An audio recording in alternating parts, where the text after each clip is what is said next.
Mr. Speaker, successive governments have confronted the challenge of hotel development in Bermuda. In the past 2 decades, words like stack hotel, fractionals. Is your mic on? Yes, it is. Okay. Stack hotels, fractionals, condo hotel, and boutique hotel have all been employed in a national dialogue aimed at producing a fresh hotel accommodation product to assist in stemming the decline of our tourism fortunes. Mr. Speaker, developments have met with mixed results. Historic properties that were renovated have still been unable to achieve workable profit margins. New properties that pursued a mix of traditional hotel rooms and freehold ownership have found construction costs discouraging and units slow to sell. Sites zoned for tourism development have lain vacant in the wake of the effects of the global economic downturn in 2008 and the concurrent ultra-conservative lending approach of financial institutions around resort and hotel development. It is against that background and with that context in mind, Mr. Speaker, that I feel it necessary to provide this Honorable House and the people of Bermuda with the facts surrounding the former Morgan's Point, now known as Caroline Bay. Mr. Speaker, honorable members will recall that a previously little-known expanse of privately owned land in Warwick called Southlands became a rallying point of environmental objections when 3 Bermudians purchased it and outlined plans to transform that site into a hotel. The artist's rendition of the plan featured an Aztec-styled development sloping to the sea, which would be achieved by diverting the existing South Road to a tunnel. Protesters along the roads famously displayed placards saying, the tunnel starts here, and further along, you're still in the tunnel. The developer's then preferred brand partner was Jumeirah, known for signature hotel properties of immense scale, principally in the Middle East. Mr. Speaker, it became very clear very fast that the conversion of Southlands to a tourism site on the scale then proposed would not enjoy the support of the people. Bermuda needed hotel development, and this had to be balanced with the competing need to preserve a portion of the natural environment on the South Shore. Having lain vacant since the departure of the U.S. and Canadian forces, Bermuda's baselands represented the last large-scale site for any kind of development.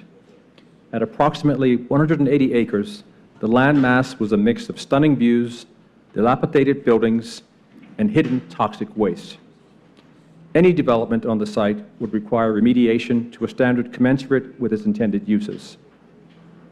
Mr. Speaker, it was largely through the efforts of the former Honourable Member and Premier, the Honourable W. Alexander Scott, CBE, that by an agreement of April 2011, that the land at Southlands was swapped for land at Morgan's Point.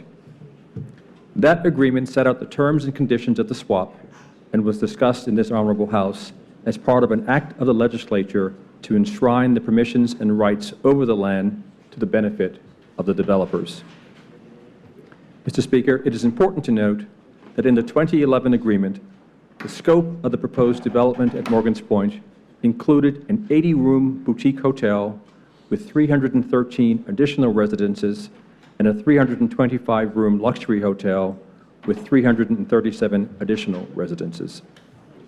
Additionally, Mr. Speaker, honourable members should note that under Section 2.1.1.6 of the Morgan's Point Exchange Agreement, the developer had the right to sell land, condominium units, and villas in the project to non-Bermudians. However, this clause does not specify undeveloped land. Mr. Speaker, the government of Bermuda assumed the responsibility to remediate the site and did so at considerable expense to the taxpayer. In the wake of that remediation, construction commenced on the site. Mr. Speaker, it is difficult to trace the progress on various units, but there are some buildings on the site today. Mr. Speaker, it seems that as early as January of 2013, both the government and the developers wished to renegotiate the terms of the agreement to take account of fiscal realities. The originally intended scale of the development was already seen as not financially viable, and revisions to the master plan were submitted by the developer, which included the deletion of the proposed golf course.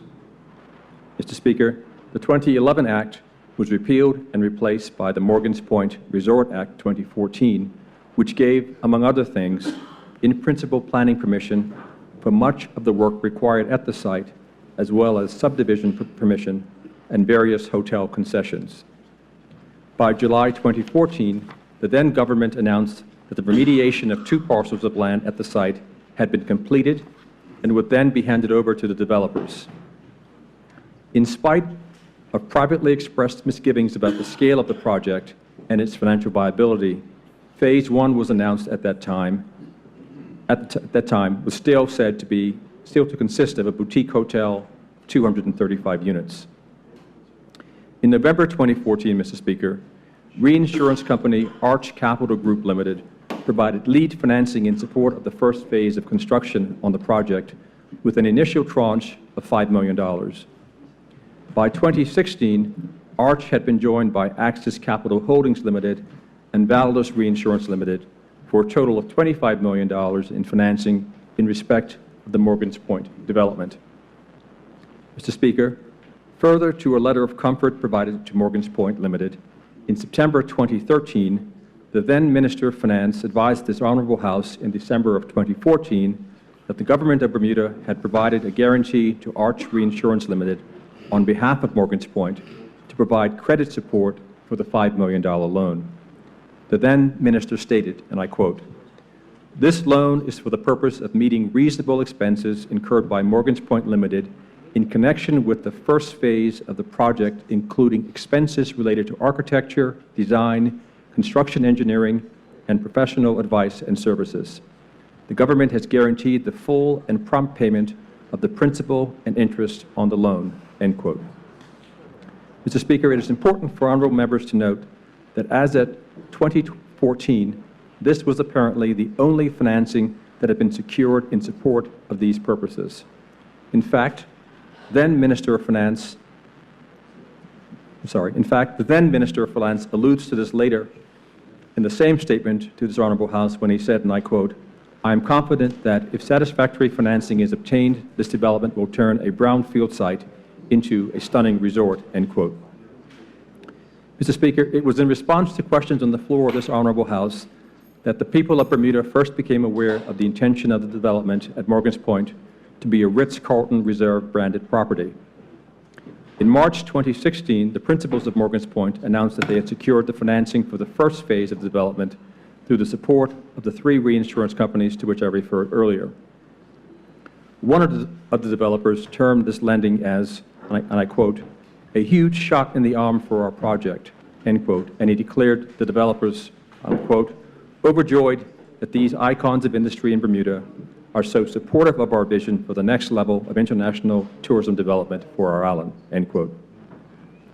Mr. Speaker, Morgan's Point became branded as Caroline Bay around April 2016, and at that time, one of the developers indicated that the project was well underway and that with the funding in place, I quote, "with the funding in place and a 5-star global hotel brand secured, the Morgan's Point development is poised to bring a myriad of opportunities for our fellow Bermudians," end quote.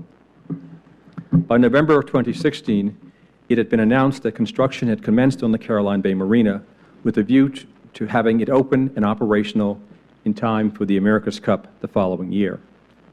The marina was opened in April 2017, and its inclusion as part of the first phase of development now made the project consist of a 35 branded condominium residences and a 5-star boutique 79-room Ritz Reserve hotel. Mr. Speaker, what the people of Bermuda did not know was that even before the marina had opened, the Caroline Bay project was experiencing difficulty. This had to be known to the then Cabinet and the developers who persisted in providing public updates on the project, which were inaccurate. In fact, in January 2018, one of the developers told the Ritz-Carlton newsroom, and I quote, "Caroline Bay's construction progress is well on its way, and not only is the first phase of the Ritz-Carlton Reserve residences at the Cove projected to be delivered on time, but the development of the resort community has brought great prosperity to our island," end quote. Mr. Speaker, 1 month later, in February 2018, after only 7 months in office, the developers asked to meet with the then Premier and Minister of Finance to advise that there were significant financing issues and that in all likelihood, work would slow down and eventually cease without an injection of further capital. Since that time, Mr. Speaker, this government has worked with the developers and has attempted to support all reasonable efforts to secure financing. The Premier has made himself available to meet with several prospective financiers and on every occasion has supported the project and the efforts to secure much-needed financing to complete at least Phase 1. Mr. Speaker, I've spent considerable time rehearsing the history of this project to provide necessary context around where things stand today. The financial viability of this project has been in question for at least the last 6 years, and it is important to note that much of the lending in support of the development has not been the ringing endorsement of its economics, some might claim, but is founded, unfortunately, in a Government of Bermuda guarantee to the tune of $165 million. Mr. Speaker, honorable members and the public may know that for 15 years of my professional career, I have structured, managed, and led the execution of equity and debt financing transactions. My experience is being usefully employed as I seek to robustly defend the public purse from calls on the guarantee which may or may not come as a result of our obligations in the event of defaults by the developers. Honorable members and the public may have heard the announcement that Caroline Bay had secured financing. Whilst it is not for me to comment in this forum on the details of any financing arrangement, I wish to make it clear that any such offer is subject to the financing arrangements complying with Bermuda's regulatory requirements and the approval of the Government of Bermuda, who, through the terms of the guarantee, is a full partner at the table in matters relating to the financing of this development. I have taken the time to advise colleagues and will summarize now that a term sheet or draft terms of agreement do not represent irrevocable financing and should not be termed as such. Mr. Speaker, recent reports regarding inactivity on the site and the failure to pay contractors and subcontractors are disturbing. At a minimum, these businesses should be paid for the work they have done, and it is important to note that the payment of their bills is in no way the responsibility of this government. Mr. Speaker, the land at Morgan's Point continues to represent an important opportunity for Bermuda to renew its claim to being a luxury destination. The economics of the development must be recast and devised with a realistic view of the world economy and the value proposition we need to present in order to be successful in tourism, business, and economic diversification. This opportunity is too important to squander. We do not do justice to the people of Bermuda by continuing to shore up a vision that no longer matches reality and which cannot be sustained on any applicable merits. It is well past time to approach this development differently. Mr. Speaker, we are committed to advancing projects that support the government's core aims and objectives that include investment opportunities for Bermudians, employment for workers, growth for small and medium-sized businesses, and an increase in economic activity arising out of a sensible, fair immigration policy. Where these ideals are embraced by developers, existing or prospective, we are open to working with them. Thank you, Mr. Speaker.